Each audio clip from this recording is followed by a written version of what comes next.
दर्शकों, एक और महत्वपूर्ण मुद्दे पर आज आपसे बात करना चाहता हूं। आपको पता है ना, कथा वाचन पर देश भर में विवाद चल रहा है। कौन कथा कहेगा, इस पर आपने भी विवाद देखा होगा, मैं जानता हूं। लेकिन आप मेरे साथ कुछ मिनट रुक जाइए।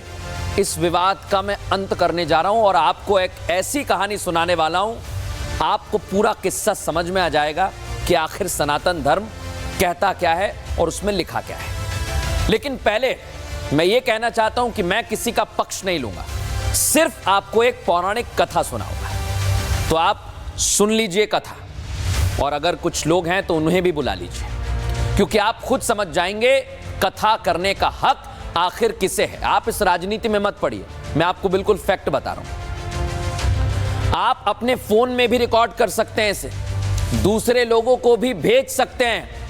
जो आपसे सवाल पूछ रहे हैं ना, कथा कौन कहेगा, किसका अधिकार है, ब्राह्मण वर्सेस यादव, सब कुछ हो रहा है ना, इसको अंत करने वाला हूं मैं, इसका सबका अंत करने वाला हूं। सुनिए कथा क्या कहती है। सृष्टि के पालनहार हैं भगवान विष्णु, और उन्होंने पृथ्वी लोक पर अलग अलग युगों में अवतार लिए हैं, जिसमें मछली, शूकर जैसे अवतार भी शामिल हैं। भगवान किसी में भेद नहीं करते हैं। ऐसा इसलिए क्योंकि जब उन्होंने अवतार लिया तो ब्राह्मण यानी परशुराम के रूप में आए, फिर क्षत्रिय रघुवंशी यानी भगवान राम का रूप धारण किया, फिर यदुवंशी जो आज यादव हैं, भगवान कृष्ण का रूप धारण किया, विष्णु भगवान जी।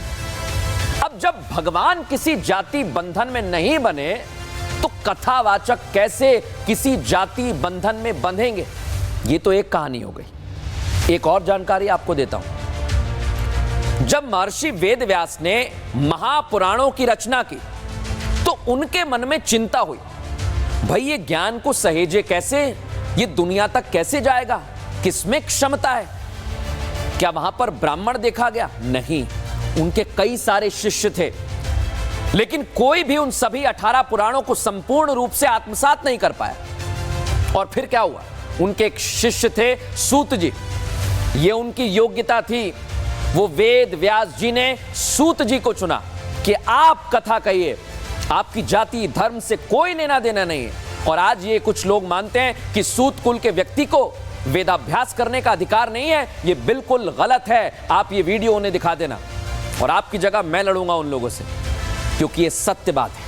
क्योंकि महर्षि वेदव्यास ने रोमहर्षण यानी सूत जी को अपना शिष्य बनाया और वो सर्वश्रेष्ठ रहे। लेकिन आज के नेता क्यों राजनीति कर रहे हैं, इसको कैसे समझना है, सावधान रहना है, वो भी आपको बताता हूं।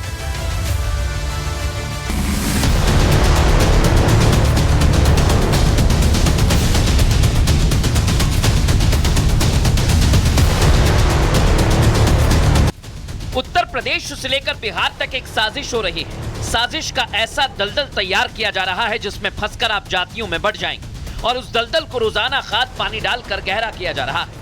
शायद आप इसे समझ नहीं पा रहे क्योंकि यही राजनीति है, लेकिन अभी भी वक्त है इस दलदल से बाहर निकलने का। और इसलिए हम जातियों से ऊपर उठकर राष्ट्र सर्वोपरि की भावना के साथ आपको आगाह कर रहे हैं, क्योंकि अब इस कथा को खत्म करना ही होगा। क्योंकि कथा सुना भी कोई सकता है और सुन भी कोई भी सकता है, तो फिर इसमें जाति वाला राग क्यों खोलना? जब देश में एकता वाला भाव है तो फिर लोगों में बंटने वाला भाव कैसे आ गया? यूपी के इटावा में हुआ चोटीकांड एक क्रिमिनल मामला था, लेकिन उसमें अखिलेश यादव ने ऐसा रुख दिया कि वो जातियों वाला मामला बन गया, और इसी के साथ उत्तर प्रदेश से लेकर बिहार तक जाति वाली राजनीति होने लगी। कथावाचकों को ढाल बनाकर अखिलेश यादव इस पूरी स्क्रिप्ट में धीरेन्द्र कृष्ण शास्त्री को कटघरे में खड़ा करते हैं, और अंडर टेबल वाला कलेश शुरू हो जाता है। बाबा बागेश्वर तो किसी के भी कथा करने के समर्थन में है, हाँ बस पहचान छिपाने के खिलाफ है। लेकिन सियासतदान तो अपनी रोटियां सेकने के काम में जुट गए हैं और बयान के जरिए राजनीतिक रंग दे रहे हैं।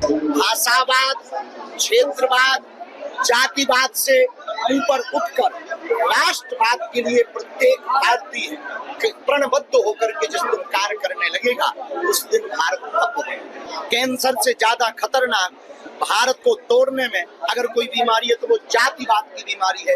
उस जातिवाद की बीमारी की दीवार को तोड़ने के लिए हम दिल्ली से वृंदावन तक पदयात्रा करेंगे। कई कथावाचक हैं जो 50 लाख रुपए लेते हैं, कोई किसी की हैसियत है कि धीरेन्द्र शास्त्री को बुला ले अपने घर कथा के लिए? कोई अंडर टेबल लेगा वो बाबा पैसे? आप पता करवा लीजिए, अंडर टेबल नहीं लेते हैं वो धीरेन्द्र शास्त्री क्या? कथा वाचने की पता कितनी कीमत होगी उनकी, फ्री थोड़े नहीं। यादव वर्सेस ब्राह्मण रंग देकर शुरू हुए इस पॉलिटिकल खेल में जैसे ही अखिलेश यादव ने धीरेन्द्र शास्त्री को गोगली फेंकी, पूरा संत समाज मैदान में उतर आया, बाबा बागेश्वर का समर्थन करने लगा। अगर धीरेन्द्र शास्त्री जी पैसे मोटे लेते हैं तो वो क्या करते हैं उस पैसे का? कैंसर हॉस्पिटल तो ही बनाते हैं ना। अखिलेश यादव जी शाही इमाम पे तो टिप्पणी करेंगे नहीं, शाही इमाम के साथ तो बैठ के इफ्तार पार्टी करेंगे। तो ये बड़ा दुर्भाग्यपूर्ण है। आप ये तय करो कि आप बीजेपी के विरोधी हो, कि आप संतों के विरोधी हो, कि हिंदू विरोधी हो। इसलिए बागेश्वर सरकार को उन्होंने टारगेट किया क्योंकि बागेश्वर सरकार हिंदुत्व पे कार्य करते हैं, सनातन पे कार्य करते हैं। उन्होंने छुआछूत, ऊंच नीच, सारे भेदभाव को खत्म करके हिंदुओं को एक होने के लिए लगातार प्रयासरत है और प्रयास करते हैं। ये दिक्कत है अखिलेश यादव जी को। हिंदुओं को एक होने से तकलीफ किसको है, डर किसको है, सबको पता है। और कभी उन्होंने अन्य मजहब के धर्म गुरुओं पे टिप्पणी नहीं किया, सिर्फ सनातन के ही धर्म गुरु पे टिप्पणी किया। अखिलेश एंड ब्रिगेड मुद्दे को जातीय रंग देकर 2027 के लिए बिसात बिछाकर मोहरे सेट कर रही है, लेकिन बाबा बागेश्वर को लेकर चली हुई चाल गलत लग रही है और इसलिए बीजेपी अब हमलावर हो गई। कह रही है कि ये समाजवादी नहीं बल्कि नमाजवादी है।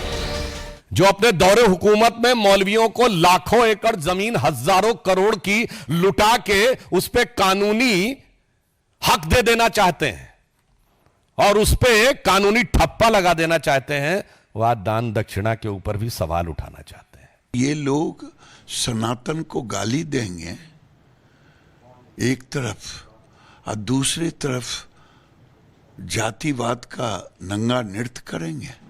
ये लोग परिवारवादी हैं, जातिवादी हैं और सनातन को गाली दे करके अपनी राजनीति करना चाहते हैं। ये राजनीति है साहब, जो क्या ना कराए, और राजनीतिक दल अपने अपने एजेंडे में लगे हुए हैं। देश हित में बात करने के बजाय तोड़ने की बात कह रहे हैं। लेकिन आपको चाहिए कि आप ऐसे नेताओं की जालसाजी में ना आए, बल्कि देश के लिए काम करने वाले नेताओं का साथ दें, देश को ऊंचाइयों पर ले जाएं। दर्शकों, एक और महत्वपूर्ण मुद्दे पर आज आपसे बात करना चाहता हूं। आपको पता है ना, कथा वाचन पर देश भर में विवाद चल रहा है। कौन कथा कहेगा, इस पर आपने भी विवाद देखा होगा, मैं जानता हूं। लेकिन आप मेरे साथ कुछ मिनट रुक जाइए। इस विवाद का मैं अंत करने जा रहा हूं और आपको एक ऐसी कहानी सुनाने वाला हूं, आपको पूरा किस्सा समझ में आ जाएगा कि आखिर सनातन धर्म कहता क्या है और उसमें लिखा क्या है। लेकिन पहले मैं ये कहना चाहता हूं कि मैं किसी का पक्ष नहीं लूंगा, सिर्फ आपको एक पौराणिक कथा सुनाऊंगा। तो आप सुन लीजिए कथा, और अगर कुछ लोग हैं तो उन्हें भी बुला लीजिए, क्योंकि आप खुद समझ जाएंगे कथा करने का हक आखिर किसे है। आप इस राजनीति में मत पड़िए, मैं आपको बिल्कुल फैक्ट बता रहा हूं। आप अपने फोन में भी रिकॉर्ड कर सकते हैं इसे, दूसरे लोगों को भी भेज सकते हैं। जो आपसे सवाल पूछ रहे हैं ना, कथा कौन कहेगा, किसका अधिकार है, ब्राह्मण वर्सेस यादव, सब कुछ हो रहा है ना, इसको अंत करने वाला हूं मैं, इसका सबका अंत करने वाला हूं। सुनिए कथा क्या कहती है। सृष्टि के पालनहार हैं भगवान विष्णु, और उन्होंने पृथ्वी लोक पर अलग अलग युगों में अवतार लिए हैं, जिसमें मछली, शूकर जैसे अवतार भी शामिल हैं। भगवान किसी में भेद नहीं करते हैं। ऐसा इसलिए क्योंकि जब उन्होंने अवतार लिया तो ब्राह्मण यानी परशुराम के रूप में आए, फिर क्षत्रिय रघुवंशी यानी भगवान राम का रूप धारण किया, फिर यदुवंशी जो आज यादव हैं, भगवान कृष्ण